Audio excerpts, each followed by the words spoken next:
जय हिंद दोस्तों वर्तमान में जैसा कि देखने में आ रहा है कि कुत्ते काटने वाले मामले बढ़ते जा रहे हैं। इसलिए यदि आप किसी पार्क में या फिर किसी ऐसी जगह पे घूमने निकले हैं जहां पर बहुत सारे कुत्ते दिख रहे हैं, तो आपको किसी भी कुत्ते को इग्नोर नहीं करना चाहिए। और यदि कुत्ता आप पर हमला करने वाला है तो आपको सबसे पहले तो अपना कॉन्फिडेंस नहीं खोना चाहिए और अपने आप को बचाने की पूरी कोशिश करनी चाहिए। आप अपने डिफेंस में आपके पास जो भी है, चाबी, जैकेट या आपका बैग, उससे अपना बचाव करना चाहिए। या फिर अगर आपको कोई लकड़ी या पत्थर दिखता है तो उसको उठाकर कुत्ते पर जोरदार वार करना चाहिए। लेकिन इन सब के बावजूद भी यदि अगर आपको कुत्ता कहीं पर काट लेता है तो सबसे पहले तो आपको वो नहीं करना चाहिए जो लोग बाग आपको करने के लिए कहते हैं कि उस स्पॉट को जोरदार बांध दो या फिर उस पर उल्टी सीधी दवाइयां लगाना शुरू कर दो। ये आपको बिल्कुल नहीं करना है।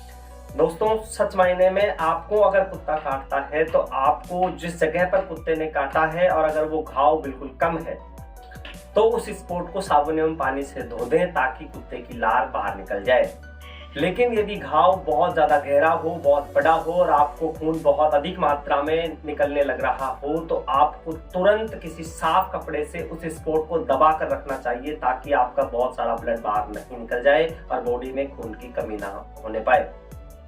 और जब आपको लगे कि खून बहना थोड़ा सा कम हो गया है तो आपको साबुन एवं गुनगुने पानी से उस स्पॉट को 10 से 15 मिनट तक लगातार बहुत अच्छे तरीके से धोना चाहिए ताकि उस स्पॉट से कुत्ते के वायरस बिल्कुल पूरी तरीके से बाहर निकल जाए। घाव छोटा हो या बड़ा, आपको दोनों ही मामलों में डॉक्टर को विजिट करना चाहिए क्योंकि कुत्तों के काटे हुए मामले भविष्य में कभी भी रेबीज का कारण बन सकते हैं और कुत्ते की तरह ही आदमी पागल भी हो सकता है या फिर किसी तरह का साइकोलॉजिकल डिसऑर्डर हो सकता है। हॉस्पिटल में पहुंचने के दौरान आपको कई तरीके की परेशानियों का सामना करना पड़ सकता है, तो आपको हर परेशानी से बचने के लिए पहले से सावधान रहने की जरूरत भी है और उन परेशानियों का सामना करने के दौरान आपको धैर्य बनाए रखने की जरूरत भी होती है।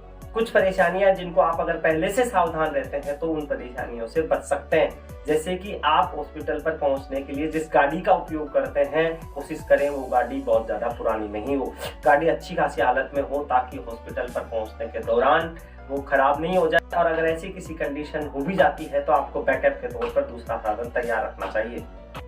हॉस्पिटल पहुंचने के दौरान अगर आप किसी ऐसे शहर में रहते हैं जहां पर ट्रैफिक बहुत ज्यादा होता हो और शाम का वक्त हो तो आपको किसी भारी ट्रैफिक का सामना भी करना पड़ सकता है। इस वजह से आपकी गाड़ी उलझ सकती है, इसलिए आप इस बात का खास ख्याल रखें और यथासंभव आपको ऐसे रास्तों का चुनाव करना चाहिए जहां पर ट्रैफिक कम मिलने की संभावना हो और आप तुरंत से तुरंत हॉस्पिटल पहुंच सकें। हॉस्पिटल पहुंचने के बाद आप तुरंत काउंटर से पर्ची बनवाकर डॉक्टर को विजिट करें। सामान्य तौर पर दोस्तों, कुत्ता काटने पर या 4 या 5 इंजेक्शन लगते हैं, लेकिन अगर कुत्ता पागल हो तो आपको इससे ज्यादा इंजेक्शन भी लगाने पड़ जाते हैं। इसलिए ज्यादातर मामलों में इंजेक्शन कुत्ते काटने के दिन, उसके 3 दिन बाद, 7 दिन बाद या फिर 28 दिन बाद लगते हैं। लेकिन याद रहे कि कुत्ते काटने के बाद आपको जो भी इंजेक्शन डॉक्टर सजेस्ट करें उन पूरे इंजेक्शनों को आपको लेना बेहद जरूरी हो जाता है। इंजेक्शन लगवाने के साथ ही घर पर भी आपको उस घाव का पूरा ख्याल रखना होता है। उस घाव को आप रोज गुनगुने पानी से और साबुन के साथ धोते रहें। उस घाव को खुला रखें और इसके साथ ही उस पर मच्छर मक्खी नहीं बैठ पाए ताकि किसी तरीके का बैक्टीरियल इन्फेक्शन ना हो। इस बात का आपको विशेष ख्याल रखना है।